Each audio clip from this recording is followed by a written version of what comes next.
Chapter 2 Reciprocation, the old give and take.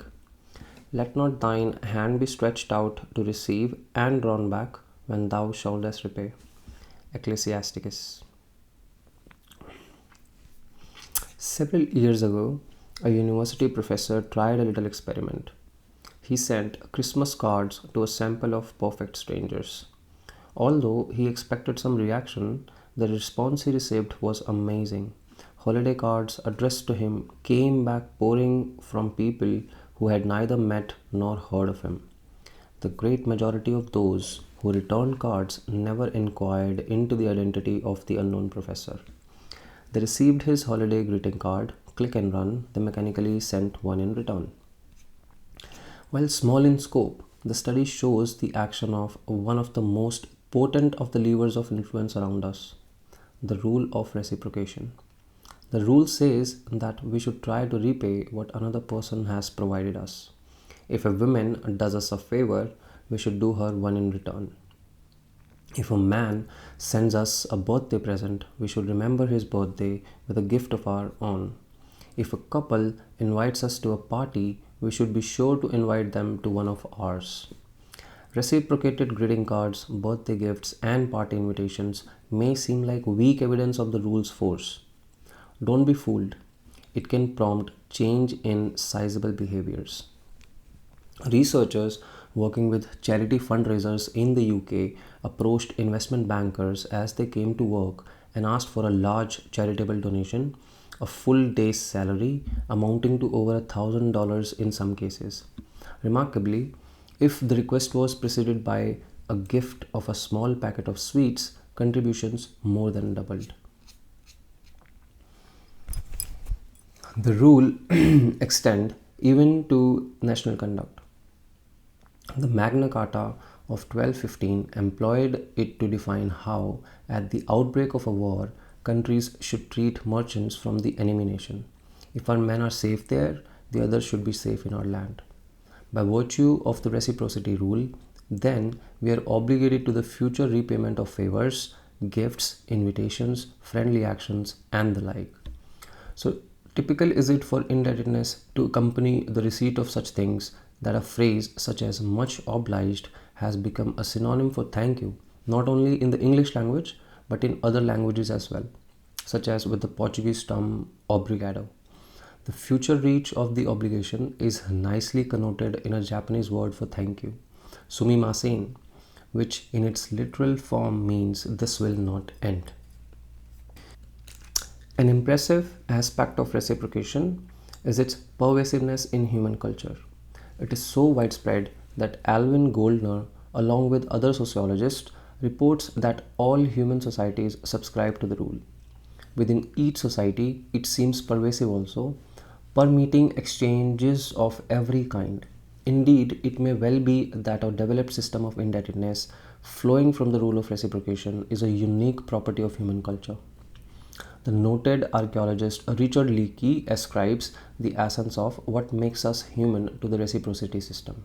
He claims that we are human because our ancestors learned to share food and skills in an honored network of obligation. Cultural anthropologists such as Lionel Tiger and Robin Fox view this web of indebtedness as a unique adaptive mechanism of human beings, allowing for the division of labor, the exchange of diverse forms of goods and different services, and the creation of interdependencies that bind individuals together into highly efficient units. It is a sense of future obligation that is critical to producing social advances of the sort described by Tiger and Fox. A widely shared and strongly held feeling of future obligation made an enormous difference in human social evolution because it meant that a person could give something, for example, food, energy, or care, to another with confidence that the gift was not being lost. For the first time in evolutionary history, one individual could give any of a variety of resources without actually giving them away. The result was the lowering of the natural inhibitions against transactions that must be begun by one person's providing personal resources to another.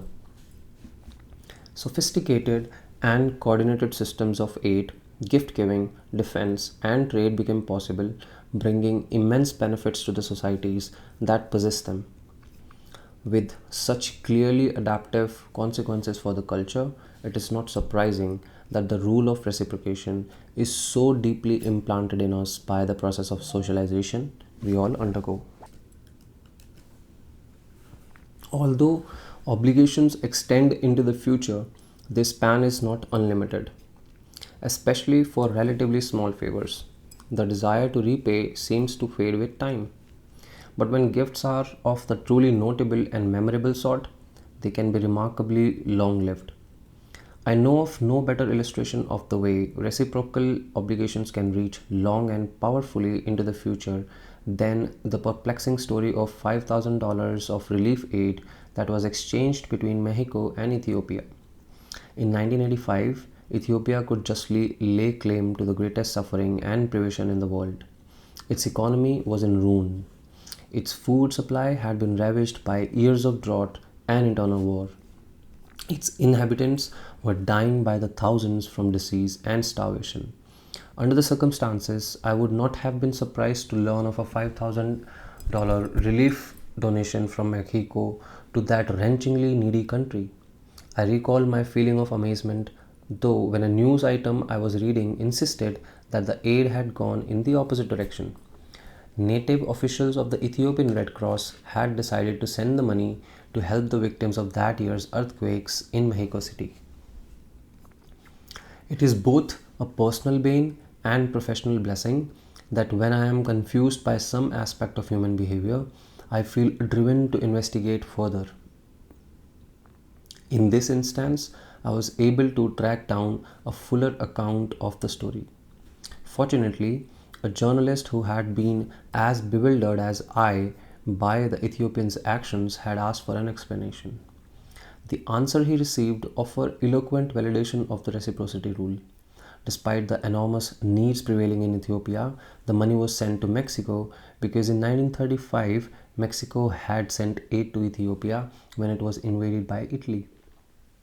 So informed, I remained awed but no longer puzzled. The need to reciprocate had transcended great cultural differences, long distances, acute famine, many years, and immediate self interest. Quite simply, a half century later, against all countervailing forces, obligation triumphed. If such an enduring obligation appears to be a one of a kind sort of thing, perhaps explained by some unique feature of Ethiopian culture, consider the solution to another initially puzzling case. In 2015, at the age of 94, the renowned British publisher Lord Arthur George Weidenfeld founded Operation Safe Haven, which rescued endangered Christian families from ISIS held regions in the Middle East and transported them to safety in other countries. Although observers applauded this benevolence, they criticized its narrowness, wondering why the Lord's effort did, didn't extend to similarly threatened religious groups such as Druze, Alawis, Zizadis in the same territories. Perhaps one might think the man was simply acting to benefit his own Christian brethren. But that easy explanation falls apart when one recognizes that Lord Weidenfeld was Jewish. He had come to England in 1938 on a Kinder transport train organized by Christian societies to rescue Jewish children from Nazi persecution in Europe. Accounting for his action in terms that reveal the prioritizing power of the rule of reciprocation, he said, "I can't save the world, but on the Jewish and Christian side, I had a debt to repay." Clearly, the pull of reciprocity can be both life saving and lifelong. Reader's Report 2.1 from an employee for the state of Oregon. The person who used to have my job told me during my training that I would like working for my boss because he is a very nice and generous person. She said that he always gave her flowers and other gifts on different occasions. She decided to stop working because she was going to have a child and wanted to stay home. Otherwise, I'm sure she would have stayed on this job for many years. I've been working for the same boss for 6 years now, and I have experienced the same thing. He gives me and my son gifts for Christmas and gives me presents on my birthday. It has been over 2 years since I have reached the top of my classification for a salary increase. There is no promotion for the type of job I have, and my only choice is to take a test with the state system and reapply to move to another department or maybe find another job in a private company. But I find myself resisting trying to find another job or move to another department. My boss is reaching retirement age, and I'm thinking maybe I'll be able to move out after he retires because for now I feel obligated to stay since he has been so nice to me. Author's note: I am struck by this reader's language in describing her current employment options, saying that she will be able to move to another job only after her boss retires. It seems that his small kindness have nurtured a blinding sense of obligation that has made her unable to seek a better paying position. There is an obvious lesson here for managers wishing to instill loyalty in employees, but there is a larger lesson for all of us as well. Little things are not always little, not when they link to the big rules of life, such as reciprocity. See Martin, Goldstein, and Cialdini for a description of 50 small things that make a big impact on human behavior. Heading: How the rule works. Make no mistake, human societies derive a truly significant competitive advantage from the reciprocity rule, and consequently, they make sure their members are trained to comply with it. Each of us has been taught to live up to the rule from childhood, and each of us knows the social sanctions and derision applied to anyone who violates it. Because there is a general distaste for those who take and make no effort to give in return. We will often go to great lengths to avoid being considered a freeloader. It is to those lengths that we will often be taken and, in the process, be taken by individuals who stand to gain from our indebtedness. To understand how the rule of reciprocation can be exploited by one who recognizes it as the lever of influence it certainly is, we might closely examine an experiment conducted by psychologist Dennis Reagan. A subject who participated in the study rated, along with another subject, the quality of some paintings as part of an experiment on art appreciation. The other rater, we can call him Joe, was only posing as a fellow subject and was actually Dr. Reagan's assistant. For our purposes, the experiment took place under two different conditions. In some cases, Joe did a small, unsolicited favor for the true subject. During a short rest period, Joe left the room for a couple of minutes and returned with two bottles of Coca-Cola, one for the subject and one for himself, saying, I asked him, the experimenter, if I could get myself a Coke, and he said it was okay, so I bought one for you too. In other cases, Joe did not provide the subject with a favor. He simply returned from the 2-minute break empty handed. In all other respects, Joe behaved identically. Later on, after the paintings had all been rated and the experimenter had momentarily left the room, Joe asked the subject to do him a favor. He indicated that he was selling a raffle tickets for a new car and that if he sold the most tickets, he would win a $50 prize. Joe's request was for the subject to buy some raffle tickets at 20 cents apiece. Any would help, the more the better. The major finding of the study concerns the number of ticket subjects purchased from Joe under the two conditions.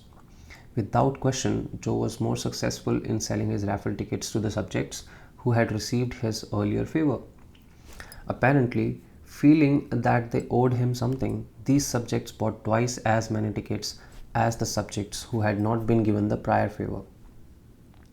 Although the Reagan study represents a fairly simple demonstration of the workings of the rule of reciprocation, it illustrates several important characteristics of the rule that, upon further consideration, help us understand how it may be profitably used. Heading: The rule is overpowering. One of the reasons reciprocation can be used so effectively as a device for gaining another's compliance is its power. The rule possesses awesome strength, often producing a yes response to a request that, except for an existing feeling of indebtedness, would have surely been refused. Some evidence of how the rule's force can overpower the influence of other factors that normally determine compliance can be seen in a second result of the Regan study. Besides his interest in the impact of the reciprocity rule on compliance, Regan was also investigating how liking for a person affects the tendency to comply with that person's request. To measure how liking towards Joe affected the subject's decision to buy his raffle tickets, Regan had them fill out several rating scales indicating how much they had liked Joe. He then compared the liking responses with the number of tickets they had purchased from Joe. He found subjects bought more raffle tickets from Joe the more they liked him. This alone is hardly a startling finding.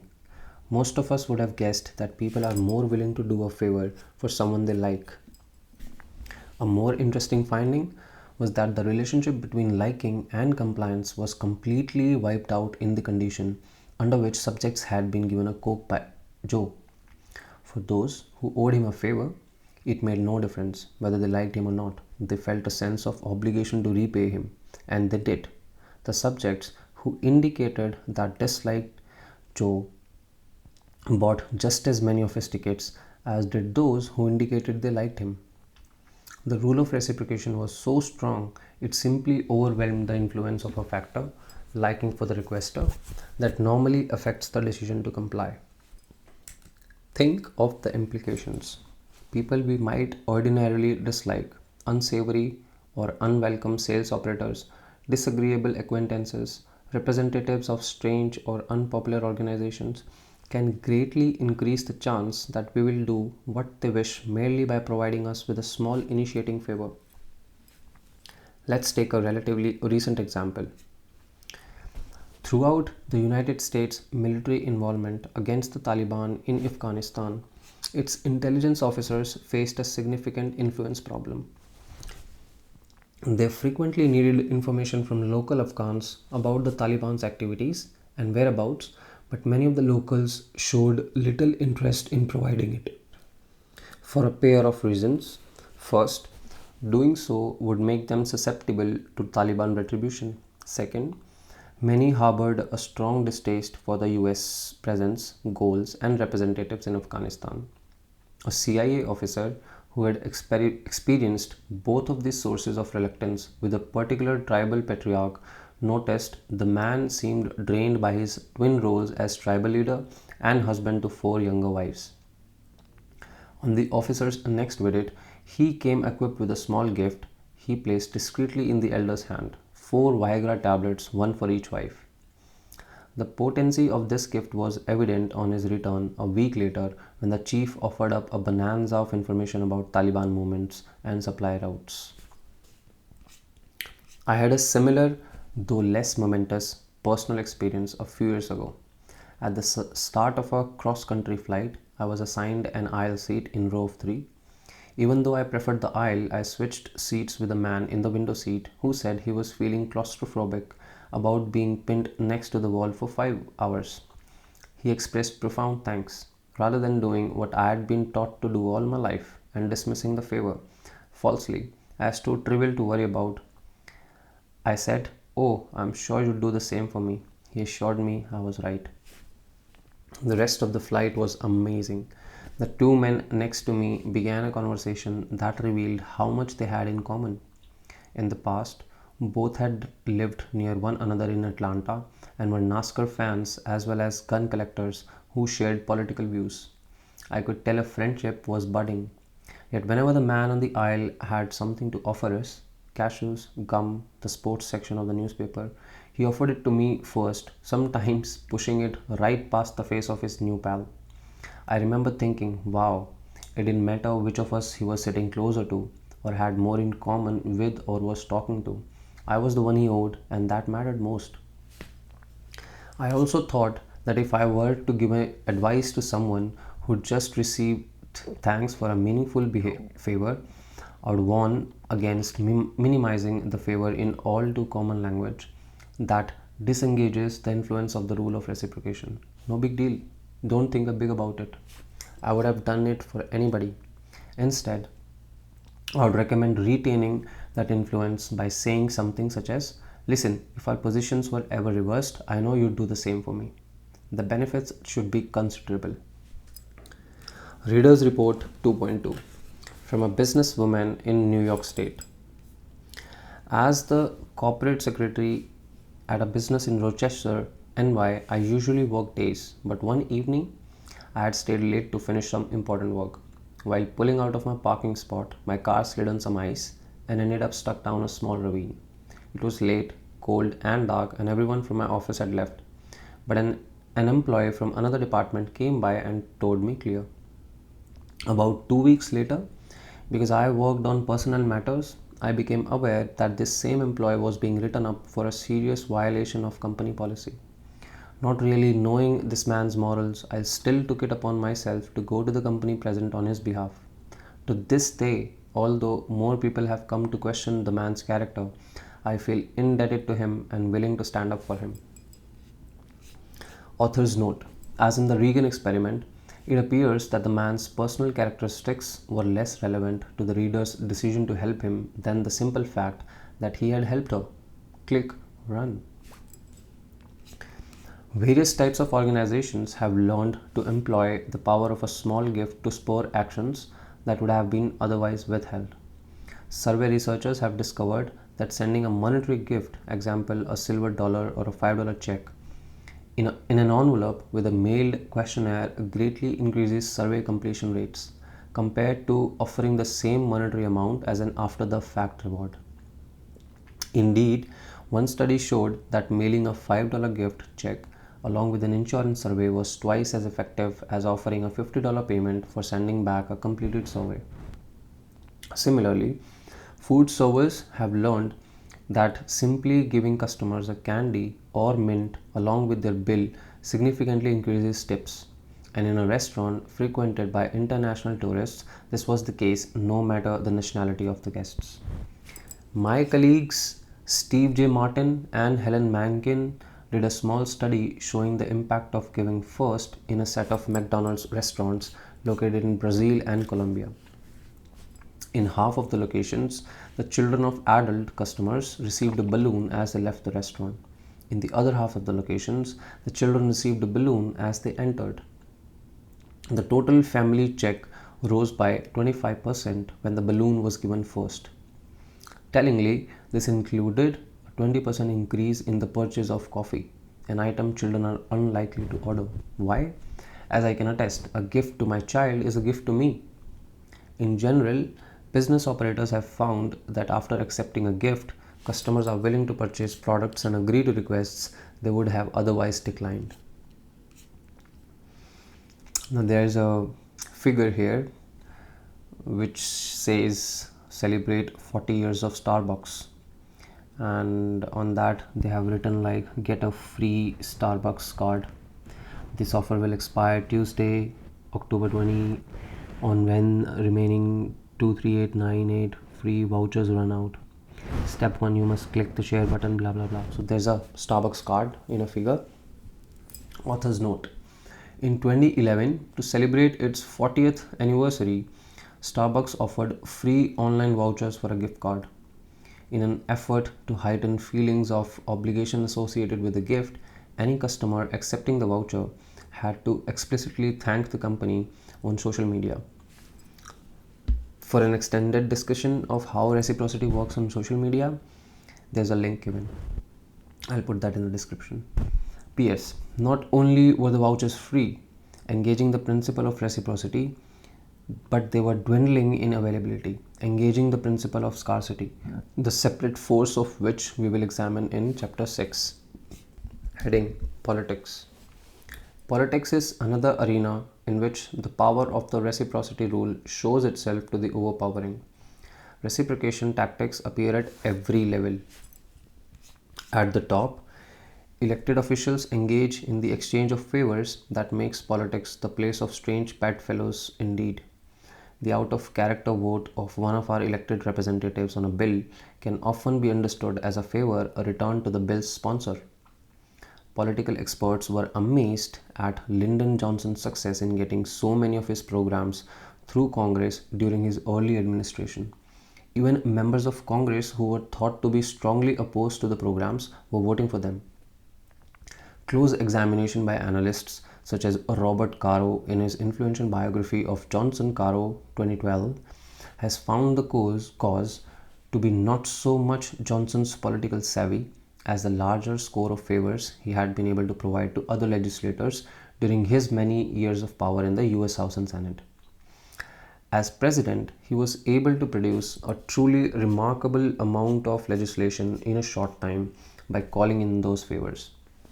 It is interesting that this same process may account for the problem some subsequent presidents, Carter, Clinton, Obama, and Trump, had in getting their programs through Congress.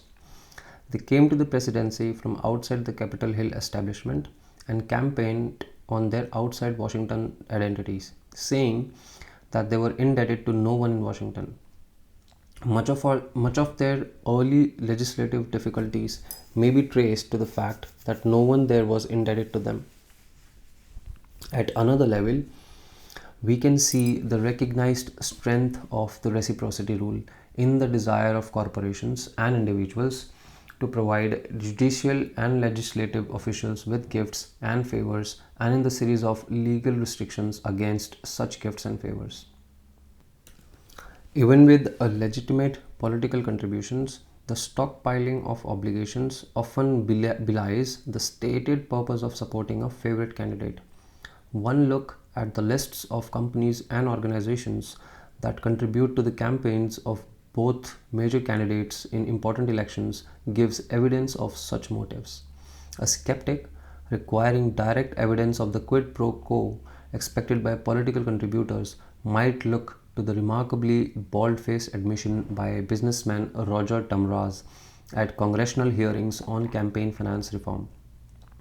When asked if he felt he received a good return on his contribution of $300,000, he smiled and replied, "I think next time I'll give $600,000.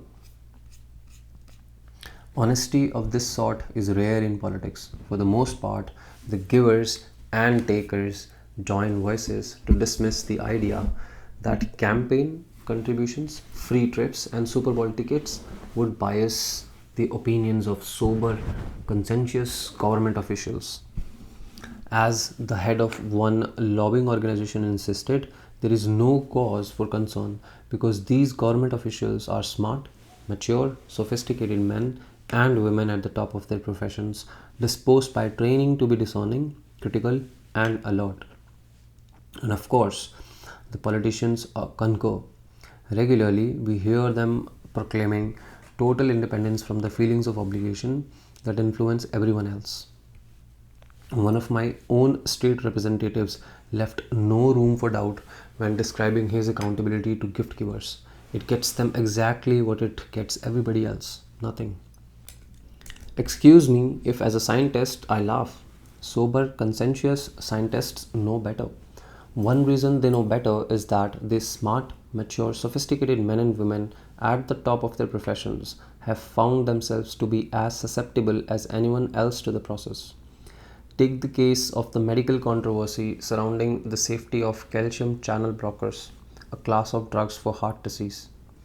One study discovered that 100% of the scientists who found and published results supportive of the drugs had received prior support from the pharmaceutical companies. But only 37% of those critical of the drugs had received any such prior support. If scientists, disposed by training to be discerning, critical, and alert, can be swayed by the insistent undertow of exchange, we should fully expect that politicians will be too. And we would be right. For instance, Associated Press reporters who looked at US congressional representatives receiving the most special interest group money on 6 key issues during one campaign cycle found these representatives to be over 7 times more likely to vote in favor of the group that had contributed the most money to their campaigns. As a result, those groups got the win 83% of the time. The same kind of result emerged from a study of US legislators who were members of tax policy making committees and who received large contributions from corporate donors. The donors' company subsequently received significant reductions in their tax rates. Elected and appointed officials often see themselves as immune to the rules that apply to the rest of us, parking regulations and the like. But to indulge them in this conceit when it comes to the rule of reciprocation is not only laughable but irresponsible. The history of international negotiations is stocked with examples of how reciprocal exchanges turned potentially dangerous conflicts into peaceful solutions. Perhaps none is as historic as a give and take agreement that many have saved the world but, for political reasons, was not allowed credit for it. On October 22, 1962, the temperature of the Cold War between US and Soviet Union soared to near boiling. In a televised address, President John F. Kennedy announced American reconnaissance planes had confirmed that Russian nuclear missiles had been shipped to Cuba undercover and aimed at the United States. He directed Soviet leader Nikita Khrushchev to retrieve the missiles, declaring a naval blockade of ships carrying additional missiles into Cuba until the installed missiles were removed.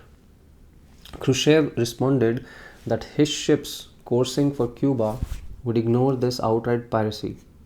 Moreover, any attempt to enforce the blockade would be considered an aggressive act that would lead to war. Not just any war, a nuclear war estimated to destroy a third of humanity. For 13 days, the people of the world held on to hope as the two leaders stared menacingly at each other until one, Khrushchev, blinked, submitting to Kennedy's unyielding negotiating style and consenting to bring his missiles home. At least that's the story I'd always heard of how the Cuban Missile Crisis ended. But now, declassified tapes and documents from the time provide an entirely different account. Kennedy's win was due not to his inflexible bargaining stance, but rather to his willingness to remove US Jupiter missiles from Turkey and Italy in return for Khrushchev's removal of missiles from Cuba. For reasons involving his political popularity, Kennedy made it a condition of the final agreement that the missile trade-off be kept secret. He didn't want to be seen as conceding anything to the Soviets. It seems ironic and regrettable that for many years and even today, the factor that saved the world, the power of reciprocal exchange, has been under-recognized and has been assigned instead to a factor, unwillingness to compromise, that might well have destroyed that world. Figure 2.1, back down at Castro Gulch. This political cartoon of the time depicts the widely held interpretation of how the Cuban Missile Crisis ended, with Khrushchev backing down in the face of Canada's unwillingness to compromise with a menacing enemy state. In fact, the opposite was true.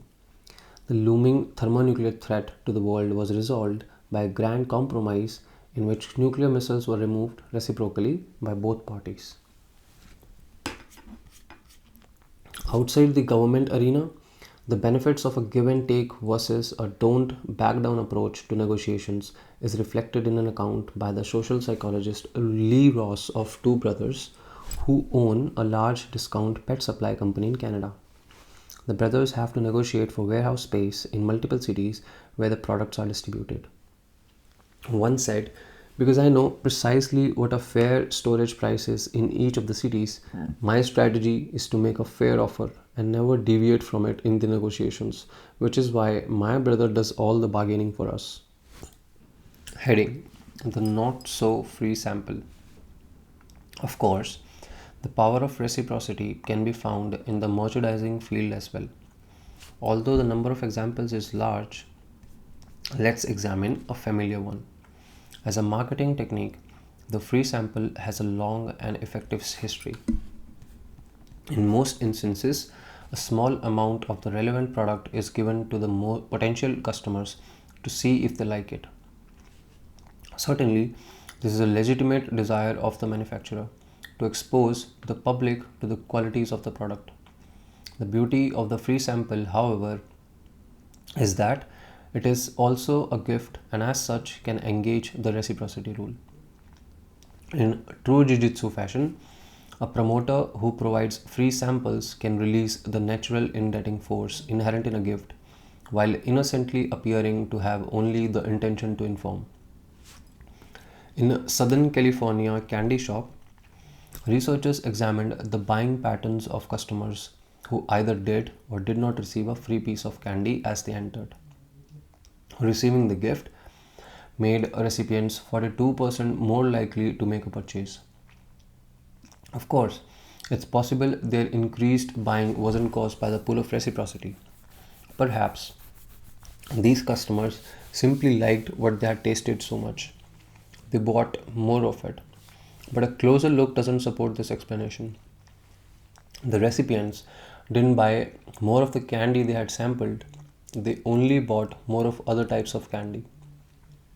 Seemingly, even if they didn't particularly like the candy they were given, they still felt obligated to return the favor by purchasing something. A favorite place for free samples is the supermarket, where customers are frequently given small amounts of a certain product to try. Many people find it difficult to accept samples from the always smiling attendant, return only the toothpicks or cups, and walk away. Instead, they buy some of the product even if they might not have liked it very much. According to sales figures from retail giant Costco, all sorts of products beer, cheese, frozen pizza, lipstick get big lifts from free samples, almost all accounted for by the shoppers who accept the free offer. A highly effective variation on this marketing procedure is illustrated in the case cited by Vance Packard in his classic book The Hidden Persuaders 1957 of the Indiana supermarket operator who sold an astounding 1,000 pounds of cheese in a few hours one day by putting out the cheese and inviting customers to cut off slivers for themselves as free samples. Some food manufacturers no longer wait until the customers are in the store to provide them with free samples. So there's a figure given here where like you can see a food manufacturer coming out on a street and trying to give free samples to the people by putting up a stall or something. eBox 2.2 Author's Note. In this online offer, we can see the two reasons why a free sample can be effective. The free chapter gives customers the ability to make a more informed decision about purchasing the whole book. And as a gift, the chapter may make them feel more obligated to do so.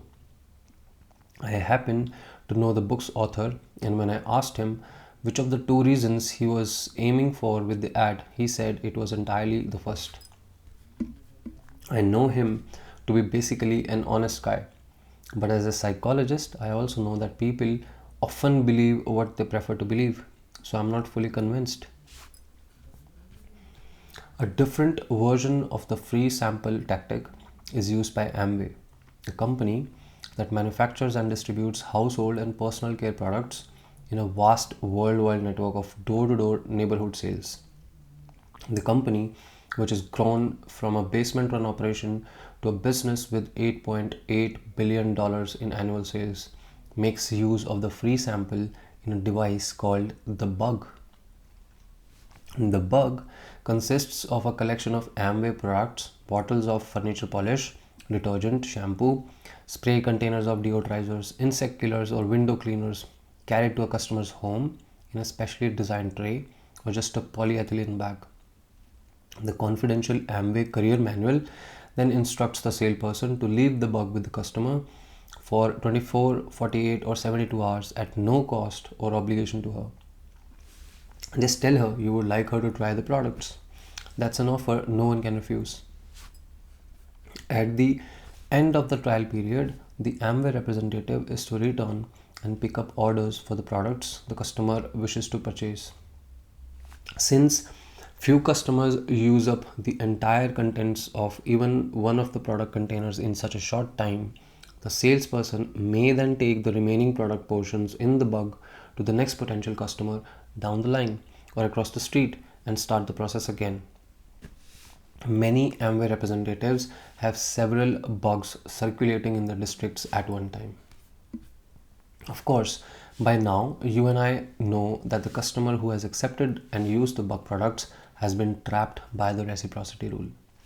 Many such customers yield to a sense of obligation to order the products they have tried and partially consumed. And of course, by now, Amway knows that to be the case. Even in a company with as excellent a growth record as Amway, the bug device has created a big stir. Reports by state distributors to the parent company record a remarkable effect. There's a report given here. Unbelievable. We have never seen such excitement. Product is moving at an unbelievable rate and we have only just begun. Local distributors took the bugs and we have had an unbelievable increase in sales from Illinois distributor. The most fantastic retail idea we have ever had. On the average, customers purchased about half the total amount of the bug when it is picked up. In one word, tremendous. We have never seen a response within our entire organization like this. From Massachusetts distributor. The Amway distributors appeared to be bewildered, happily so, but nonetheless bewildered by the startling power of the bug. Of course, by now you and I should not be. The reciprocity rule governs many situations of a purely interpersonal nature where neither money nor commercial exchange is at issue. An instructive point in this regard comes from an account of a woman who saved her own life not by giving a gift but by refusing a gift and the powerful obligations that went with it. In November 1978, Reverend Jim Jones, the cult leader of Jonestown, Guyana, called for the mass suicide of all residents, most of whom compliantly drank and died from a vat of poison-laced Kool-Aid. Diane Louis, a resident, however, rejected Jones' command and made her way out of Jonestown and into the jungle. She attributes her willingness to do so to her earlier refusal to accept special favors from him when she was in need. She turned down his offer of special food while she was ill because I knew once he gave me those privileges, he'd have me. I didn't want to owe him nothing. Perhaps Reverend Jones' mistake was in teaching the scriptures too well to Miss Louis, especially Exodus 23:8. And thou shalt take no gift, for a gift blendeth them that have sight and perverteth the words of the righteous. Heading: Personalization via customization. Now, despite the impressive force the rule of reciprocation commands, there is a set of conditions that magnifies that force even more. When the first gift is customized and thereby personalized to the recipient's current needs or preferences. A consultant friend of mine told me how she employs personalized gifts to speed payment for her services when submitting a bill to a notoriously slow-paying client. A man knowing within the industry to take 6 months to pay. A while ago, along with her invoice, she started sending a small gift, a packet of high-quality stationery, a small box of chocolates, a Starbucks card, and has seen the delay in his payment cut in half. More recently, she has enclosed a personalized postcard from a local art museum depicting a piece of modern art, the category of art she knows the client collects. She swears that her invoices now get paid almost immediately. Colleagues in her industry are impressed and want to know how she does it. Until now, she says she's kept a secret. Besides customizing a gift to a recipient's preferences, customizing it to the recipient's current needs can also supercharge the gift's impact. Research done in a fast food restaurant reveals the effectiveness of this sort of tailoring. Some restaurant visitors were greeted warmly as they entered. Others were greeted warmly and given a gift of a nice keyring. Compared to visitors given no gift, they purchased 12% more food, all in keeping with the general rule of reciprocation. A third sample of visitors was greeted warmly and given a small cup of yogurt. Even though the retail value of the yogurt equaled that of the keyring, it increased food purchased much more to 24%. Why? Because visitors entered with a need for food, and matching the gift to the need made the difference. A while ago, my colleague Brian Ahern sent me an article from a sales magazine describing the shock a high level executive of a global hotel chain got after reviewing the results of his company's costly, seamless customer experience program. It wasn't guests with an errorless stay who reported the highest satisfaction ratings and future loyalty. Rather, it was those who experienced a service stumble that was immediately put right by the hotel staff. There are multiple ways to understand why this occurred. For example, it may be that after guests know that the organization can efficiently fix mistakes, they become more confident that the same will be true in any future dealings. I don't doubt this possibility, but I believe another factor is at work too. The remedy may well be perceived by guests as special personalized assistance the hotel has gone out of its way to provide. By virtue of the rule of reciprocation, the hotel then becomes deserving of something special in return in the form of superior ratings and loyalty. I often talk about this hotel executive's surprising revelation and my explanations for it when addressing business conferences. At one, I received confirmation of the reciprocity based explanation when the GM of the resort hotel where I was speaking stood up in the audience and related an incident that had occurred that day. A guest had wanted to play tennis with her two young children, but the pair of child sized rackets the resort maintained were already in use. So the GM had a staff member drive to a local sporting goods store, purchase another pair, and deliver them to his guest within 20 minutes of her disappointment. Afterward, the mother stopped by the GM's office and said, I have just booked our entire extended family into this resort for the 4th of July weekend because of what you did for me. Isn't it interesting that you had the resort stocked those additional two children's rackets from the outside in order to ensure its guests a seamless experience? Their availability would not have been seen as a notable gift or service that warranted special gratitude and loyalty in the form of additional business. In fact, the rackets may have hardly registered as a blip on mom's resort experience screen. I'm convinced that it is the unique customizability of a reaction to a mistake that allows it to be experienced as a personalized gift or service. That feature brings the leverage of the rule of reciprocation into play, which allows us to make sense of the heightened levels of satisfaction and loyalty that can flow so paradoxically from a gaffe. In short, problem free may not feel as good to people as problem freed. Heading: The rule enforces uninvited debts. Earlier, we suggested that the power of the reciprocity rule is such that by first doing us a favor, unknown, disliked, or unwelcome others can enhance the chance we will comply with one of their requests. However, there is another aspect of the rule, in addition to its power, that allows this phenomenon to occur. A person can trigger a feeling of indebtedness by doing us an uninvited favor. Recall that the rule states only that we should provide to others the kind of actions they have provided us. It does not require us to have asked for what we have received in order to feel obligated to repay. For instance, the Disabled American Veterans Organization reports that its simple mail appeal for donations produces a response rate of about 18%. But when the mailing also includes an unsolicited gift, the success rate nearly doubles to 35%. This is not to say that we might not feel a stronger sense of obligation to return a favor we have requested, but such a request is not necessary to produce our feeling of indebtedness.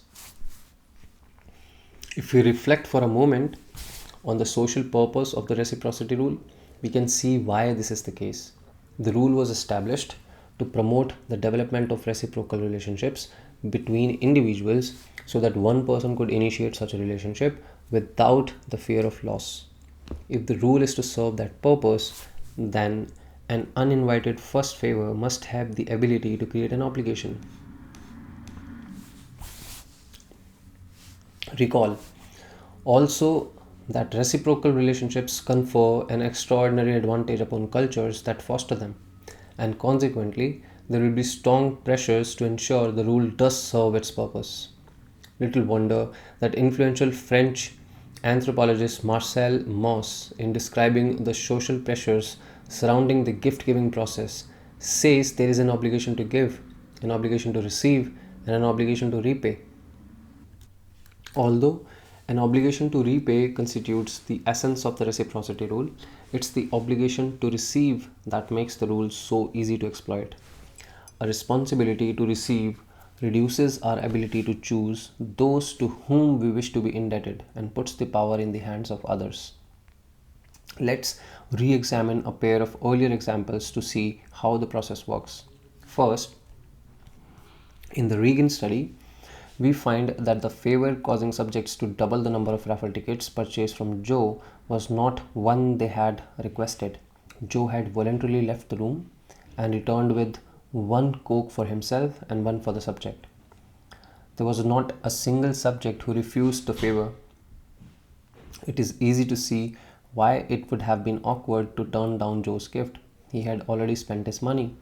A soft drink was an appropriate favor in this situation, especially because Joe had won himself, and it would have been considered impolite to reject Joe's thoughtful action. Nevertheless, the receipt of that Coke produced a feeling of indebtedness that became clear when Joe announced his desire to sell raffle tickets. Notice the important asymmetry here. All the genuinely free choices were Joe's. He chose the form of the initial favor and he chose the form of the return favor. Of course, one could say that the subject had the choice of refusing both of Joe's favors, but those would have been tough choices. To have said no at either point would have required the subject to go against the natural cultural forces favoring reciprocation.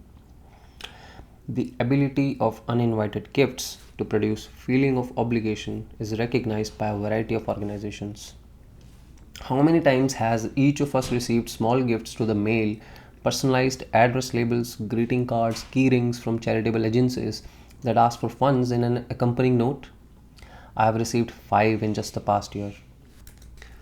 2 from disabled veterans groups and the others from missionary schools and hospitals. In each case, there was a common thread in the accompanying message. The goods that were enclosed were to be considered a gift from the organization, and money I wished to send should not be regarded as payment but rather as a return offering. As the letter from one of the missionary programs stated, the packet of greeting cards I had been sent was not to be directly paid for, but was designed to encourage your kindness. We can see why it would be beneficial for the organization to have the cards viewed as a gift instead of as merchandise. There is a strong cultural pressure to reciprocate a gift, even an unwanted one. But there is no such pressure to purchase an unwanted commercial gift. Reader's Report 2.3 from a male college student. Last year, on my way home for Thanksgiving break, I felt the pull of reciprocation firsthand when I blew a tire. A driver in a nurse's uniform stopped and volunteered to take me home. I told her several times that my house was still 25 miles away and in the opposite direction that she was heading. But she insisted on helping me anyway and wouldn't take any money for it. Her refusal to let me pay her created the uneasy, uncomfortable feeling you discuss in Influence. The days following the incident also caused anxiety for my parents. The rule of reciprocation and the discomfort associated with the unreturned favor caused a mild neurosis in my house. We kept trying to find her identity in order to send her flowers or a gift, all to no avail. If we had found her, I believe we would have given the woman almost anything she asked for. Finding no other way to relieve the obligation, my mother finally resorted to the only route left to her. In her prayers at our Thanksgiving dinner table, she asked the Lord to compensate the women from heaven. Author's note: besides showing that unsolicited assistance can engage the reciprocity rule, this account points to something else worth knowing about the obligations that accompany the rule. They are not limited to the individuals initially involved in giving and receiving aid. They apply as well to the members of the groups to which the individuals belong.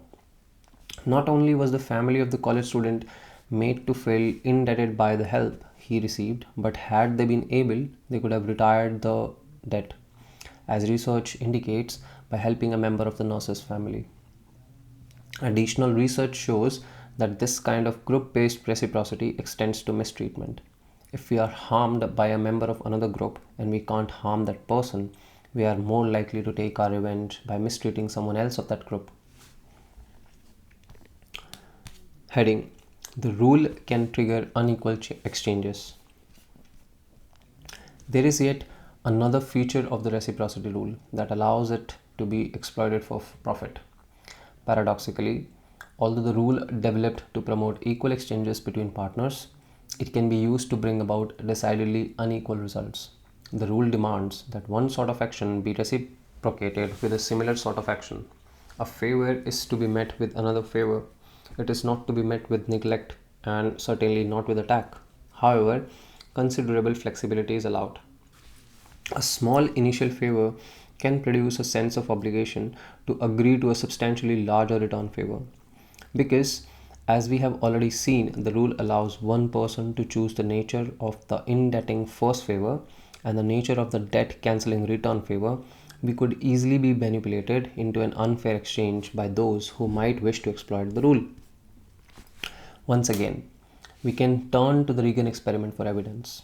Remember, in that study, Joe gave one group of subjects a bottle of Coca-Cola as an initiating gift and later asked every subject to buy some of his raffle tickets at 25 cents apiece. What I have so far neglected to mention is that the study was done in the late 1960s when the price of a Coke was a dime. On average, subjects who had been given a 10-cent drink bought 2 of Joe's raffle tickets, although some bought as many as 7.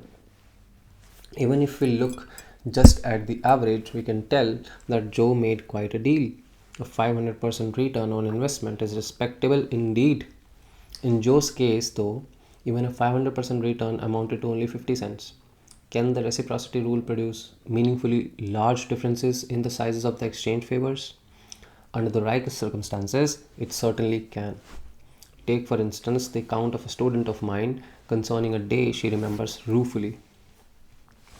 About 1 year ago, I couldn't start my car. As I was sitting there, a guy in the parking lot came over and eventually jump started the car.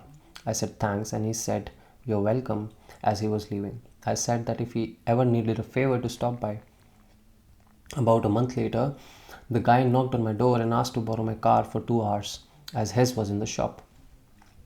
I felt somewhat obligated but uncertain since the car was pretty new and he looked very young. Later, I found out that he was underage and had no insurance. Anyway, I lent him the car, he totaled it. How could it happen that an intelligent young woman would agree to turn over her new car to a virtual stranger and a youngster at that because he had done her a small favor a month earlier? Or more generally, why should it be that small first favors often simulate larger return favors? One important reason concerns the clearly unpleasant character of the feeling of indebtedness. Most of us find it highly disagreeable to be in a state of obligation. It weighs heavily on us and demands to be removed. It is not difficult to trace the source of this feeling because reciprocal arrangements are so vital in human social systems. We have been conditioned to feel uncomfortable when beholden. If we were to ignore the need to return another initial's favor, we would stop one reciprocal sequence dead and make it less likely that our benefactor would do such favors in the future. Neither event is in the best interests of society. Consequently, we are trained from childhood to chaffe emotionally under the saddle of obligation. For this reason alone, we may be willing to agree to perform a larger favor than the one we received merely to relieve ourselves of the psychological burden of debt. A Japanese proverb makes this point eloquently. There's nothing more expensive than that which comes for free. There is another reason as well. A person who violates the reciprocity rule by accepting without attempting to return the good acts of others is disliked by the social group. The exception, of course, occurs when a person is prevented from repayment by reasons of circumstance or ability. For the most part, though, there is a genuine distaste for an individual who fails to conform to the dictates of the reciprocity rule. Musher, taker, and ingrate are unsavory labels to be scrupulously shunned. So undesirable are they that people will sometimes agree to an unequal exchange to dodge them. And there's a figure here of the mark.com by Mark Parisi. In the figure, the one guy is standing and looking at a lady, probably a waitress, and he's saying, "I'm a lousy tipper and I would like your rudest waitress so I won't feel guilty about it." Figure 2.3, guilt-edged exchange. Even the stingiest people feel the pull of the reciprocity rule. But the rule can also be used by restaurant servers to increase their tips. One study found that servers who gave diners a piece of candy when presenting the bill increased their tips by 3.3%. If they provided 2 pieces of candy to each guest, the tip went up by 14%. In combination, the reality of internal discomfort and the possibility of external shame can produce a heavy psychological cost.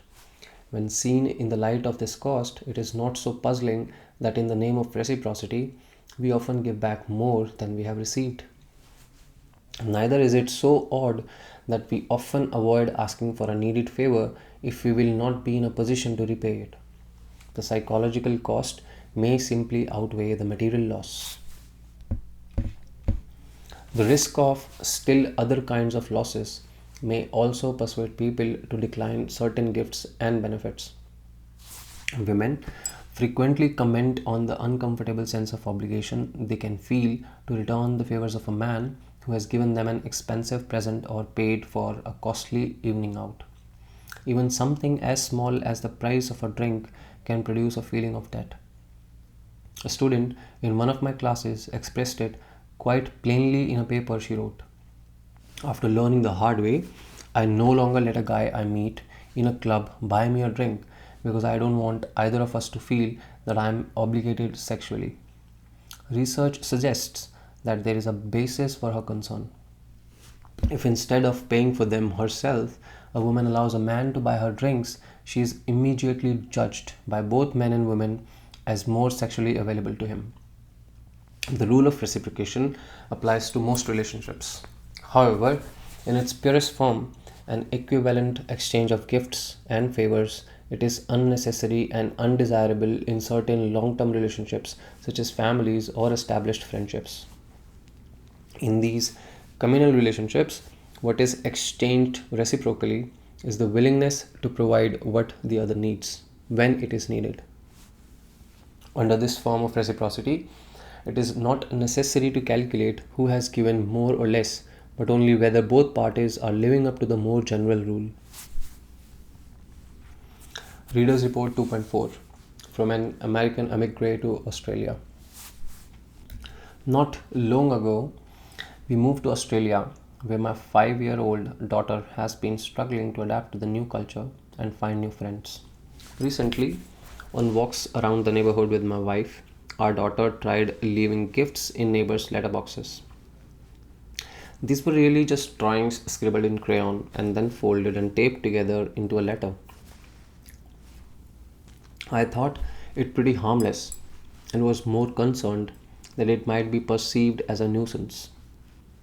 I worried we would be known as the phantom letterbox litterers.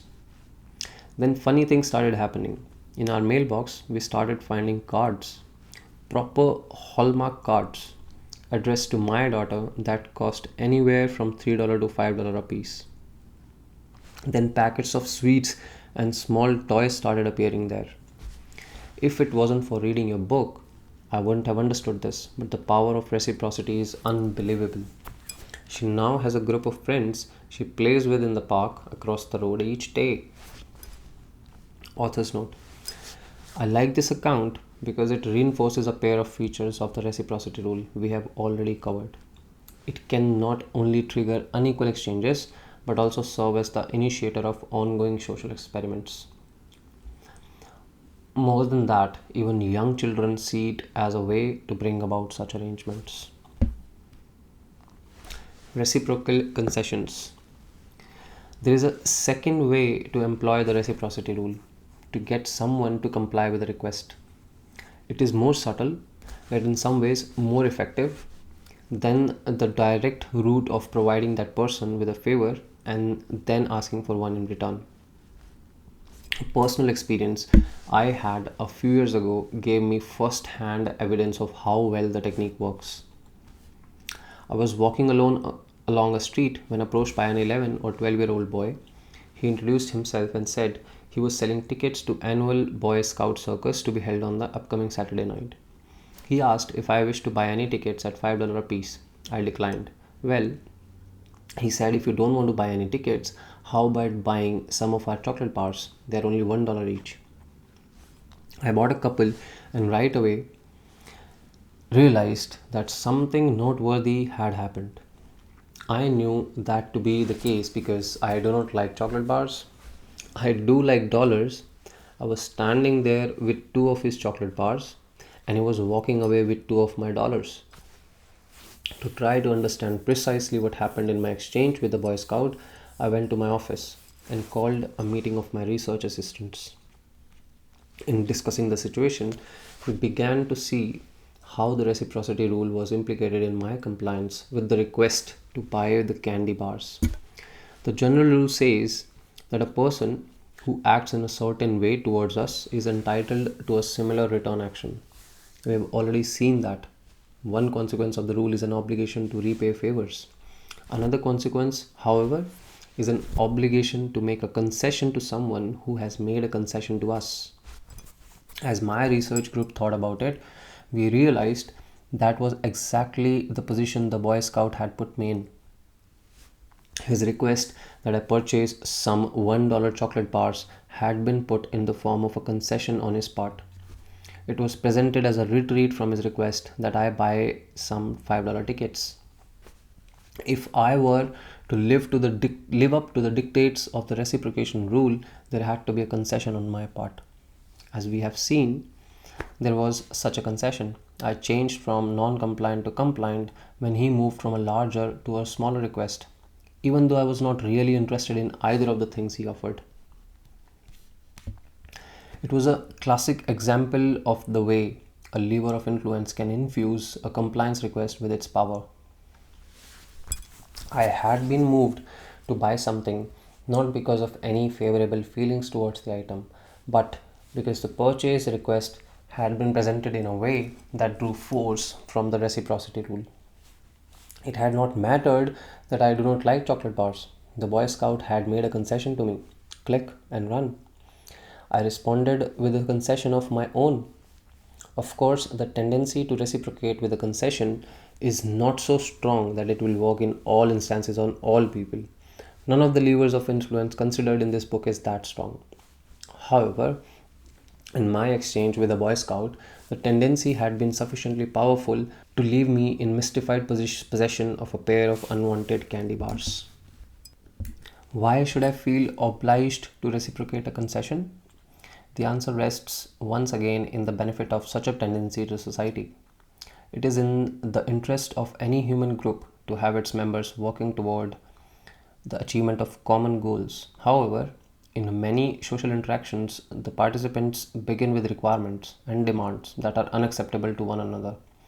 Thus, the society must arrange to have these initial incompatible desires set aside for the sake of socially beneficial cooperation. This is accomplished through procedures that promote compromise. Mutual concession is one such important procedure. The reciprocation rule brings about mutual concession in two ways. The first is obvious. It pressures the recipient of an already made concession to respond in kind. The second, while not so obvious, is pivotally important. Because of a recipient's obligation to reciprocate, people are freed to make the initial concession and thereby to begin the beneficial process of exchange. After all, if there were no social obligation to reciprocate a concession, Who would want to make the first sacrifice? To do so would be to risk giving up something and getting nothing back.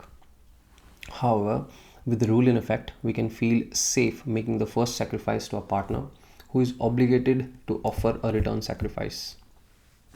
Heading: Rejection, then retreat. Because of the rule of reciprocation governs the compromise process, it is possible to use an initial concession as part of a highly effective compliance technique. The technique is a simple one that we can call the rejection then retreat technique, although it is also known as the door in the face technique. Suppose you want me to agree to a certain request. One way to increase the chances I will comply is first to make a larger request of me, one that I will always almost likely turn down. Then, after I have refused, you make the smaller request that you were really interested in all along. Provided you structured your request skillfully, I should view your second request as a concession to me and should feel inclined to respond with a concession of my own, compliance with the second request. Was that the way the Boy Scout got me to buy his candy bars? Was his retreat from the $5 request to the $1 request an artificial one that was intentionally designed to sell candy bars? As one who has still refused to discard even his first Scout merit badge, I genuinely hope not. Whether or not the large request then small request sequence was planned, its effect was the same. It worked. Because it works, the rejection then retreat technique can and will be used purposely by certain people to get the way. First, let's examine how this tactic can be used as a reliable compliance device. Later, we will see how it is already being used. Finally, we can turn to a pair of little known features of the technique that make it one of the most influential compliance tactics available.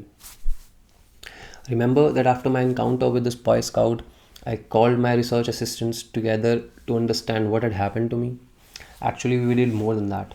We designed an experiment to test the effectiveness of the procedure of moving to a desired request after a larger preliminary request had been refused. We had two purposes in conducting the experiment. First, we wanted to see whether this procedure worked on people besides me. It certainly seemed that the tactic had been effective on me earlier in the day, but then I have a history of falling for compliance tricks of all sorts.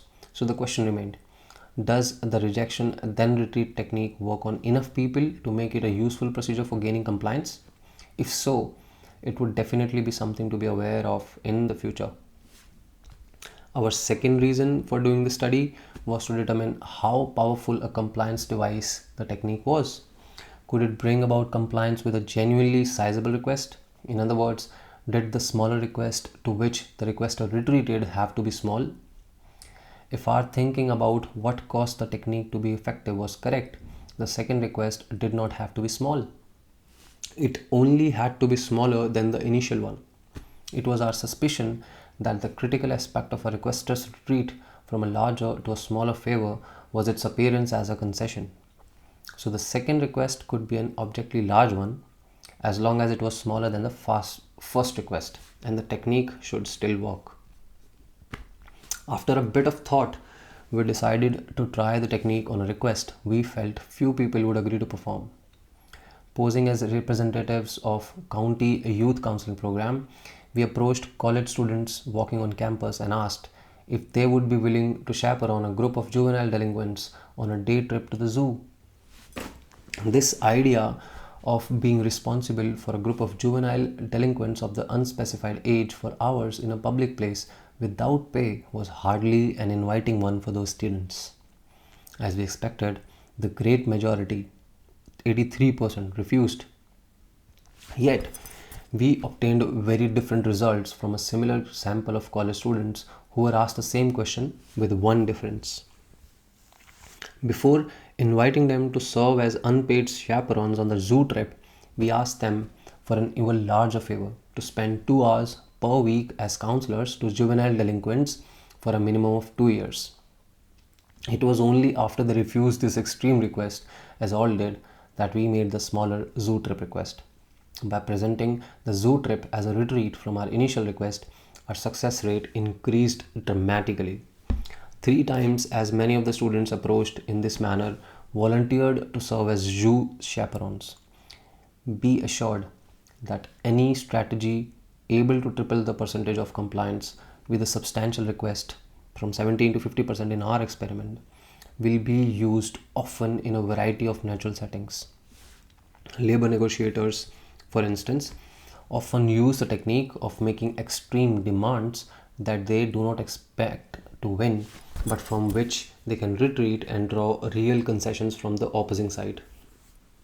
It would appear then that the procedure would be more effective the larger the initial request, because there would be more room available for illusory concessions. This is true only up to a point. Research conducted at Bar Ilan University in Israel on the rejection then retreat technique shows that if the first set of demands is so extreme as to be seen as unreasonable, the tactic backfires. In such cases, the party who has made the extreme first request is not seen to be bargaining in good faith. Any subsequent retreat from that wholly unrealistic initial position is not viewed as a genuine concession and thus is not reciprocated. The truly gifted negotiator then is one whose initial position is exaggerated just enough to allow for a series of small reciprocal concessions and counteroffers that will yield a desirable final offer from the opponent. Reader's Report 2.5 from a software engineer in Germany. After finishing my university studies in electrical engineering and working for 4 years in the energy sector, I decided to quit my job, follow my heart, and start fresh in a career of software development. Since all my knowledge in software was self-taught, I started low at a small company as a software engineer. After 2 years, I decided to ask for a raise. One problem: the owner was well known for not giving raises. Here is what I did. First, I prepared my boss with information about the extra hours of work I did there, and most importantly, the profits I helped bring to the company. And then I said, I don't think I am the average employee. I do more than the average employee, and I would like to have the average salary of the market for my position, which is XXXXXX euros per year. My salary at the time was 30% below the average. He answered sharply, no. I stayed quiet for 5 seconds and said, okay, then can you give me XXX euros per month, more per month, and the possibility to work one day from home? He said yes. I knew he would not give me the average salary for the market. What I really wanted was to get a fair raise and work one day from home, where I could spend more time with my fiancée. I left his office with two things: a salary increase of 23% and a new passion for rejection then retreat place. Author's note. Notice how, as is usually the case, use of the rejection then retreat tactic also engages the action of the contrast principle. Not only did the initial larger amount make the smaller one seem like a retreat, but it made that second request seem an extra measure smaller too. P.S. The reader's name does not appear in the list of other Reader's Report authors at the front of the book, as he requested that only his initials be employed. Heading: Reciprocal Concessions, Perceptual Contrast, and the Watergate Mystery. We have already discussed one reason for the success of the rejection then retreat technique, its incorporation of the reciprocity rule. This larger then smaller request strategy is effective for a pair of other reasons as well. The first concerns the perceptual contrast principle we encountered in chapter 1. That principle accounted for, among other things, the tendency of a man to spend more money than before on a sweater following his purchase of a suit after being exposed to the price of the larger item. He sees the price of the less expensive item as appearing even smaller by comparison. In the same way, the larger then smaller request procedure uses the contrast principle to make the smaller request look even smaller by comparison with the larger one. If I want you to lend me $10, I can make the request seem even smaller than it is first by asking you to lend me $20. One of the beauties of this tactic is that by first requesting $20 and then retreating to a $10, I will have simultaneously engaged the force of both the reciprocity rule and the contrast principle. Not only will my $10 request be viewed as a concession to be reciprocated, but it will look like a smaller request than if I had just asked for $10 straight away. In combination, the influences of reciprocity and perceptual contrast present a fearsomely powerful force. Embodied jointly in the rejection then retreat sequence, they are capable of genuinely astonishing effects. It is my feeling that they provide the only really plausible explanation of one of the most baffling political actions of our time, the notorious decision to break into the Watergate offices of the Democratic National Committee that led to the ruin of Richard Nixon's presidency. One of the participants in that decision, Jeb Stuart Magruder, upon hearing that the Watergate burglars had been caught, responded with appropriate bewilderment. How could we have been so stupid? Indeed, how? To understand how enormously ill conceived an idea it was for the Nixon administration to undertake the break in, let's review a few facts. The idea was that of G. Gordon Liddy, who was in charge of the intelligence gathering operations for the committee to re-elect the president, which is called CREEP. Liddy had gained a reputation among administration higher-ups as flaky, and there were questions about his stability and judgment. Liddy's proposal was extremely costly, requiring a budget of $250,000 in untraceable cash. In late March, when the proposal was approved in a meeting of CREEP director John Mitchell and his assistants Magruder and Frederick LaRue, the outlook for a Nixon victory in the November election could not have been brighter. Edmund Muskie, the only announced candidate early polls had given a chance of unseating the president, had done poorly in the primaries. It looked as though the most defeatable candidate, George McGovern, would win the Democratic nomination. A Republican victory seemed assured. The break-in plan itself was a highly risky operation requiring the participation and discretion of 10 men. The Democratic National Committee and its chairman, Lawrence O'Brien, whose Watergate office was to be burglarized and bugged, had no information damaging enough to defeat the incumbent president, nor were the Democrats likely to get any unless the administration did something very, very foolish. Despite the obvious counsel of the previously mentioned reasons, the expensive, chancy, pointless, and potentially calamitous proposal of a man whose judgment was known to be questionable was approved. How could it be that intelligent, accomplished man such as Mitchell and Magruder would do something so very, very foolish? Perhaps the answer lies in a little discussed fact.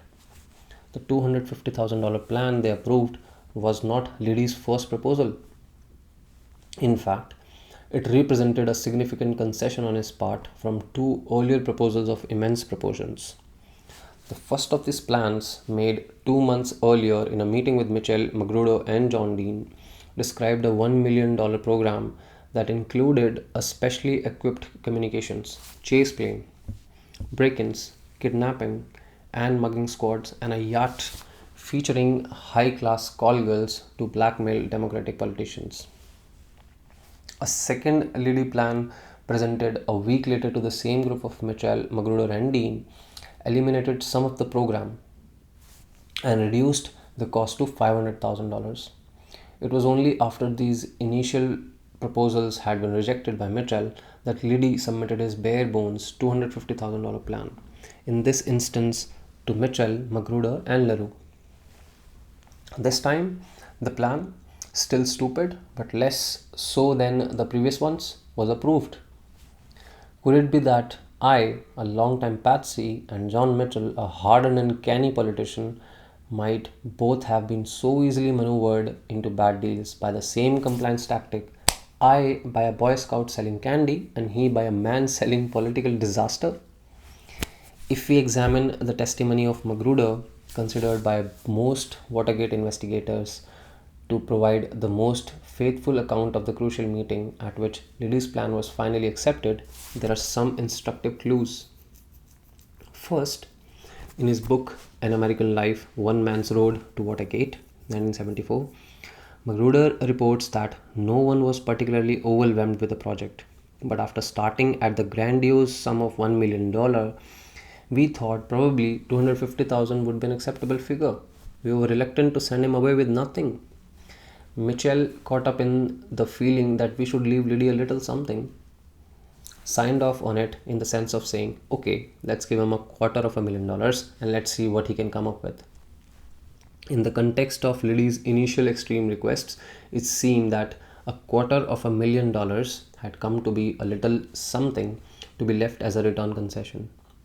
With the clarity afforded by hindsight, Magruder has recalled Liddy's approach in as succinct an illustration of rejection then rated technique as I have ever heard. If he had come to us at the outset and said, I have a plan to burglarize and wiretap Larry O'Brien's office, we might have rejected the idea out of hand.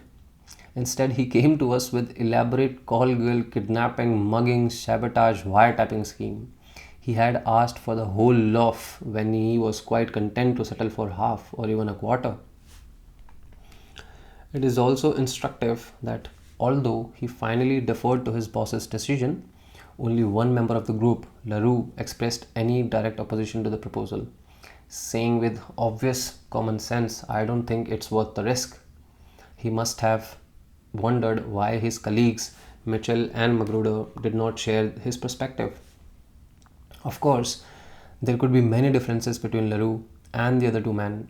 They may have accounted for their differing opinions regarding the advisability of Liddy's plan. But one stands out of the three. Only LaRue had not been present at the prior two meetings, where Liddy had outlined his much more ambitious programs.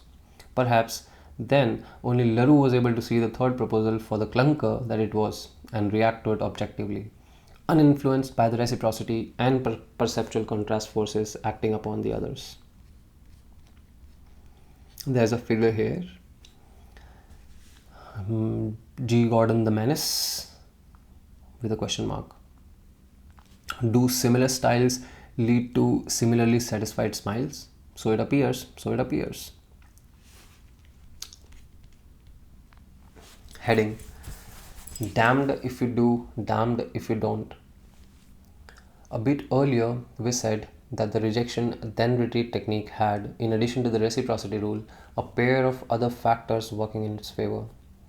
We have already discussed the first of those factors, the perceptual contrast principle.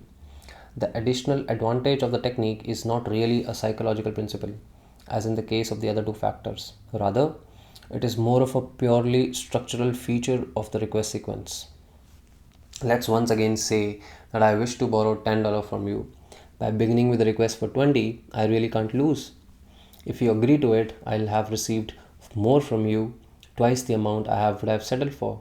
If, on the other hand, you turn down my initial request, I can return to the $10 favor that I desired from the outset, and through the action of the reciprocity and contrast principles, greatly enhance my likelihood of success.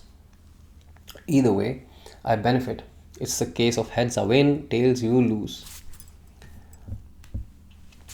Given the advantages of the rejection then retreat technique, one might think that there could be a substantial disadvantage as well.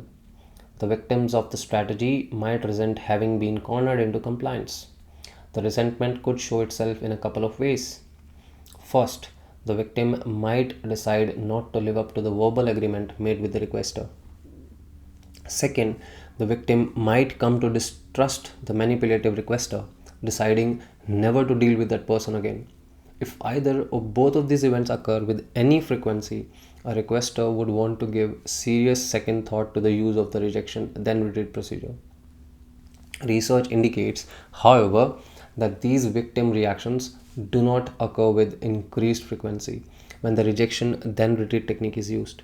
Somewhat astonishingly, it appears that they actually occur less frequently. Before trying to understand why this should be, let's first look at the evidence. Heading: Here's my blood and do call again. A study published in Canada throws light on the question of whether a victim of the rejection then retreat tactic will follow through with the agreement to perform a requester's second favor. In addition to recording whether target person said yes or no to the desired request, this experiment also recorded whether they showed up to perform their duties as promised. As usual, the procedure of starting with a larger request to volunteer for 2 hours of work per week in the agency for 2 years produced more verbal agreement to the smaller retreat request 76% than did the procedure of asking for the smaller request alone 29%. The important result, though, concerned the show up rate of those who volunteered. And again, the rejection then retreat procedure was the more effective one, 85 versus 50%. A different experiment examined whether the rejection then retreat sequence caused victims to feel so manipulated that they would refuse any further requests. In this study, the targets were college students who were each asked to give a pint of blood as part of the annual campus blood drive. Targets in one group were first asked to give a pint of blood every 6 weeks for a minimum of 3 years. The other targets were asked only to give a pint of blood once. Those of both groups who agreed and later appeared at the blood center were then asked if they would be willing to give their phone numbers so they could be called upon to donate again in the future. Nearly all the students who were about to give a pint of blood as a result of the rejection then retreat technique agreed to donate again, 84%, while less than half of the other students who appeared at the blood center did so, 43%. Even for future favors, the rejection then retreat strategy proved superior. Heading: The secret sweet side effects. The sweet secret side effects.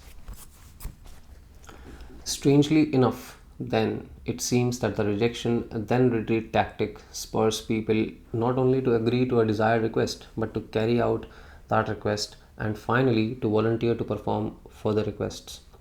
What could there be about the technique that makes people who have been duped into compliance so likely to continue to comply? For an answer, we might look at a requester's act of concession, which is the heart of the procedure.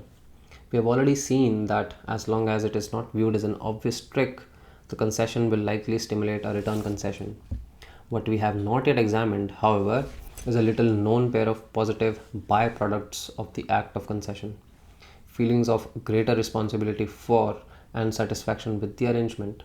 It is this set of sweet side effects that enables the technique to move its victim to fulfill their agreements and engage in further such agreements. The desirable side effects of making concessions during an interaction with other people are nicely shown in studies of the way people bargain with each other. One experiment conducted by social psychologists at UCLA offers an especially apt demonstration. A subject in that study faced a negotiation opponent and was told to bargain with the opponent concerning how to divide between themselves a certain amount of money provided by the experimenters. The subject was also informed that if no mutual agreement could be reached after a certain period of bargaining, no one would get any money.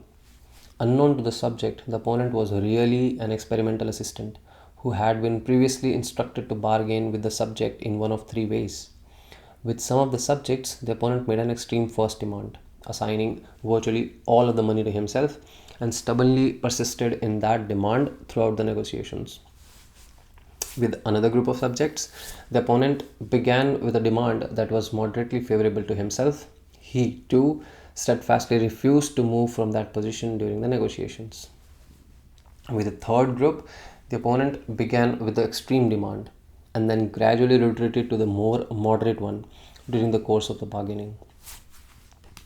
There were 3 important findings that help us to understand why the rejection then retreat technique is so effective. First, compared to the 2 other approaches, the strategy of starting with an extreme demand and then retreating to the more moderate one produced the most money for the person using it. This result is not surprising in light of the previous evidence we have seen for the power of larger than smaller request tactics to bring about profitable agreements. It is the pair of additional findings of the study that are most striking. Heading: Responsibility. The requester's concession within the rejection then retreat technique caused targets not only to say yes more often, but also to feel more responsible for having dictated the final agreement. Thus, the uncanny ability of the rejection then retreat technique to make its targets meet their commitments becomes understandable. A person who feels responsible for the terms of a contract will be more likely to live up to that contract. Second, satisfaction. Even though on average they gave the most money to the opponent who used the concession strategy, the subjects who were the targets of this strategy were the most satisfied with the final arrangement. It appears that an agreement that has been forged through the concessions of one's opponent is quite satisfying. With this in mind, we can begin to explain the second previously puzzling feature of the rejection then retreat technique: the ability to prompt its victims to agree to further requests. Because the tactic uses a requester's concession to bring about compliance, the victim is likely to feel more satisfied with the arrangement as a result. It stands to reason that people who are satisfied with a given arrangement are more likely to be willing to agree to similar arrangements. As a pair of studies done by the consumer researcher Robert Schindler showed, feeling responsible for getting a better deal in a retail store led to more satisfaction with the process and more return visits to the store. Reader's Report 2.6 from a former TV and stereo salesperson. For quite a while, I worked for a major retailer in the television and stereo department. Continued employment was based on the ability to sell service contracts, which are warranty extensions offered by the retailer. Once this fact was explained to me, I devised the following plan that used the rejection then retreat technique, although I didn't know its name at the time. A customer had the opportunity to buy from 1 to 3 years worth of service contract coverage at the time of the sale, although the credit I got was the same regardless of the length of the coverage. Realizing that most people would not be willing to buy 3 years worth of coverage initially, I would advocate to the customer the longest and most expensive plan. This gave me an excellent opportunity later. After being rejected in my sincere attempt to sell the 3-year plan, to retreat to the 1-year extension and its relatively small price, which I was thrilled to get. This technique proved highly effective as I sold sales contracts to an average of 70% of my customers, who seemed very satisfied in the process, while others in my department clustered around 40%. I never told anyone how I did it until now. Author's note: as research suggests, the rejection then retreat tactic increased both the number of customers' agreements and their satisfaction with those agreements. Heading: Defense. Against a requester who employs the rule of reciprocation, you and I face a formidable foe. By presenting either an initial favor or an initial concession, the requester will have enlisted a powerful ally in the campaign for our compliance. At first glance, our fortunes in such a situation would appear dismal. We could comply with the requester's wish and, in so doing, succumb to the reciprocity rule. Or we could refuse to comply and thereby suffer the brunt of the rule's force upon our deeply conditioned feelings of fairness and obligation. Surrender or suffer heavy casualties. Cheerless prospects indeed. Fortunately, these are not our only choices. With the proper understanding of the nature of our opponent, we can come away from the compliance battlefield undamaged and sometimes even better off than before. It is essential to recognize that the requester who invokes the reciprocation rule to gain our compliance is not the real opponent. Such a requester has chosen to become a jujitsu warrior who aligns himself or herself with the sweeping power of reciprocation and then merely releases that power by providing a first favor or concession. The real opponent is the rule. If we are not to be abused by it, we must take steps to diffuse its energy. Heading: Rejecting the rule. How does one go about neutralizing the effect of a social rule such as the one for reciprocation? It seems too widespread to escape and too strong to overcome once it is activated. Perhaps the answer is to prevent its activation. Perhaps We can avoid a confrontation with the rule by refusing to allow a requester to commission its force against us in the first place. Perhaps by rejecting a requester's initial favor or concessions, we can evade the problem. Perhaps, but then perhaps not. Invariably, declining a requester's initial offer of a favor or sacrifice works better in theory than in practice. The major difficulty is that when it is first presented, it is difficult to know whether such an offer is honest or whether it is the initial step in exploitation attempt. It's a trick or treat problem. If we always assume the worst trick, it would not be possible to receive the benefit of any legitimate favor or concession, treat, offered by individuals who had no intention of exploiting the reciprocity rule. I have a colleague who remembers with anger how his 10-year-old daughter's feelings were terribly hurt by a man whose method of avoiding the jaws of the reciprocity rule was to refuse her kindness. The children of her class were hosting an open house at school for their grandparents, and her job was to give a flower to each visitor entering the school grounds. The first man she approached with a flower growled at her, "Keep it." Not knowing what to do, she extended it toward him again, only to have him demand to know what he had to give in return. When she replied weakly, "Nothing, it's a gift," he fixed her with a disbelieving glare and brushed on past. The girl was so stung by the experience that she could not approach anyone else and had to be removed from her assignment, one she had anticipated fondly. It is hard to know whom to blame more, the insensitive man or the exploiters who had abused his tendency to reciprocate a gift until his response had soured to an automatic refusal. No matter whom you find more blameworthy, the lesson is clear. We will always encounter authentically generous individuals as well as many people who try to play fairly by the reciprocity rule rather than to exploit it. They will doubtless become insulted by someone who consistently rejects their efforts. Social frequent fiction and isolation could well result. A policy of blanket rejection then seems ill advised. Another solution holds more promise. It advises us to accept the offers of others, but to accept the offers only for what they fundamentally are, not for what they are represented to be.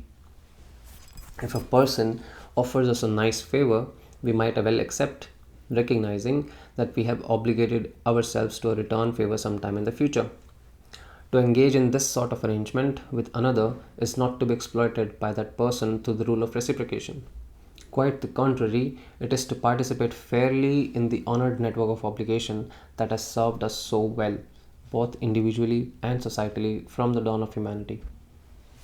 However, if the initial favor turns out to be a device, a trick, an artifice designed specifically to stimulate our compliance with a larger return favor, that is a different story. Our partner is not a benefactor but a profiteer, and it is here that we should respond to the action on precisely those terms. Once we have determined the initial offer was not a favor but a compliance tactic, we need only react to it accordingly to be free of its influence. As long as we perceive and define the action as a compliance device instead of a favor, the giver no longer has the reciprocation rule as an ally. The rule says that favors are to be met with favors. It does not require that tricks be met with favors. Smoking out the enemy. A practical example may make things more concrete. Let's suppose that a woman phoned one day and introduced herself as a member of the Home Fire Safety Association in your town. Suppose she then asked if you would be interested in learning about home fire safety, having a house checked for fire hazards, and receiving a home fire extinguisher, all free of charge. Let's suppose further that you were interested in these things and made an evening appointment to have one of the association's inspectors come over to provide them.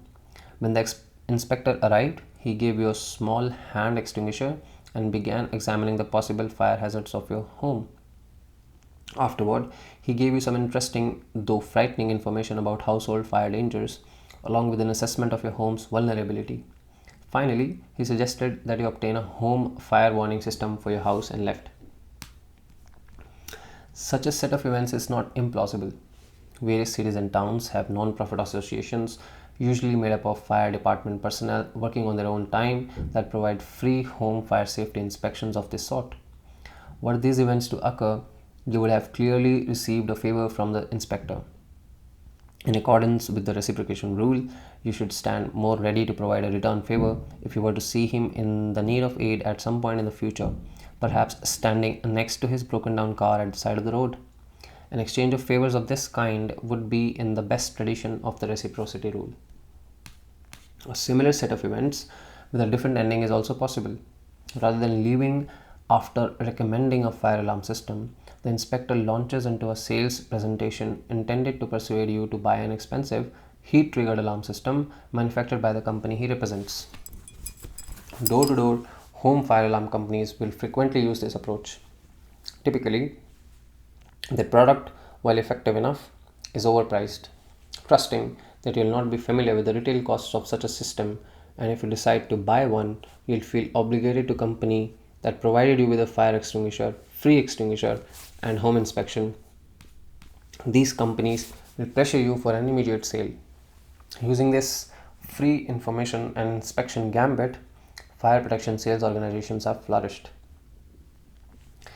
If you were to find yourself in such a situation with the realization that the primary motive of the inspector's visit was to sell you a costly alarm system, your most effective next action would be a simple private maneuver. It will involve the mental act of redefinition. Merely define whatever you have received from the inspector: extinguisher, safety information, hazard inspection, not as gifts but as sales devices, and you will be free to decline the purchase offer without even a tug from the reciprocity rule. A favor rightly follows a favor, not a sales scheme. Provided you are so inclined, you might even turn the inspector's own lever of influence against him. Recall, the rule of reciprocation entitles a person who has acted in a certain way to a dose of the same thing. If you have determined that the fire inspector's gifts were used not as genuine gifts but to make a profit from you, then you might want to use them to make a profit of your own. Simply take whatever the inspector is willing to provide: safety information, home extinguisher, thank him politely, and throw him out the door. After all, the reciprocity rule asserts that if justice is to be done, exploitation attempts should be exploited. Reader's Report 2.7 from a chemical engineering student in Zurich, Switzerland. I have a great interest in behavioral psychology, which led me into your book influence. Just yesterday, I finished the chapter on reciprocity. Today, I went to the supermarket and a guy stopped me who claimed to be a yogi. He started reading my aura and said he can see I am a calm and helpful person. Then he took a little pearl from his pocket and gave it to me as a present. A moment later, he wanted a donation. When I told him I'm a poor student and I don't have extra money, he started emphasizing that he gave me the pearl and that it would only be fair if I donated in return. Because I had read the reciprocity chapter less than 24 hours earlier, I knew exactly what he was attempting with the pearl, and I refused. Sort of arguments, he walked away. Author's note: the old adage, knowledge sets us free, applies in this instance. Knowing how to defend against the rule of reciprocity, Profiteer freed the student to resist the pull of an unrequested sham gift. Besides, I'm sure that there was no real pearl provided in the student's story, except perhaps a pearl of wisdom his account provides to the rest of us. Summary: according to sociologists and anthropologists, one of the most widespread and basic norms of human culture is embodied in the rule of reciprocation. The rule requires that one person try to repay in form what another person has provided. By obligating the recipient of an act to repayment in the future, the rule allows one individual to give something to another with confidence that it is not being lost. This sense of future obligation with the rule makes possible the development of various kinds of continuing relationships, the transactions, and exchanges that are beneficial to society. Consequently, All members of all societies are trained from childhood to abide by the rule or suffer serious social disapproval. The decision to comply with another's request is frequently influenced by the reciprocity rule. One favorite and profitable tactic of certain compliance professionals is to give something before asking for a return favor. The exploitability of the tactic is due to three characteristics of the rule of reciprocation. First, the rule is extremely powerful, often overwhelming the influence of other factors that normally determine compliance with the request. The rule becomes particularly potent when the gift, favor, or service is personalized or customized to the recipient's current preferences or needs. Second, the rule applies even to uninvited first favors, thereby reducing our ability to decide whom we wish to owe and putting the choice in the hands of others. Finally, the rule can spur unequal exchanges to be rid of the uncomfortable feeling of indebtedness. An individual often agrees to a request for a substantially larger favor than the one he or she received. Another way the rule of reciprocation can increase compliance involves a simple variation on the basic theme. Instead of providing a first favor that simulates a return favor, an individual can make an initial concession that simulates a return concession. One compliance procedure, called the rejection then retreat technique or door in the face technique, relies heavily on the pressure to reciprocate concessions. By starting with an extreme request sure to be rejected, a requester can then profitably retreat to a smaller request, which is likely to be accepted because it appears to be a concession. Research indicates that aside from increasing the likelihood a person will say yes to a request, the rejection then retreat technique also increases the likelihood the person will carry out the request and agree to such requests in the future. This is the case because after participating in a reciprocal exchange of concessions, people feel more responsible for and more satisfied with the outcome.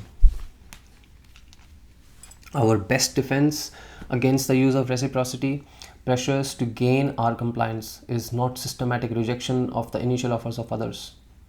Rather, we should accept initial favors or concessions in good faith, but be ready to redefine them as tricks should they later be proved as such. Once they are redefined in this way, we should no longer feel the need to respond with a favor or concession of our own. Chapter 2 ends.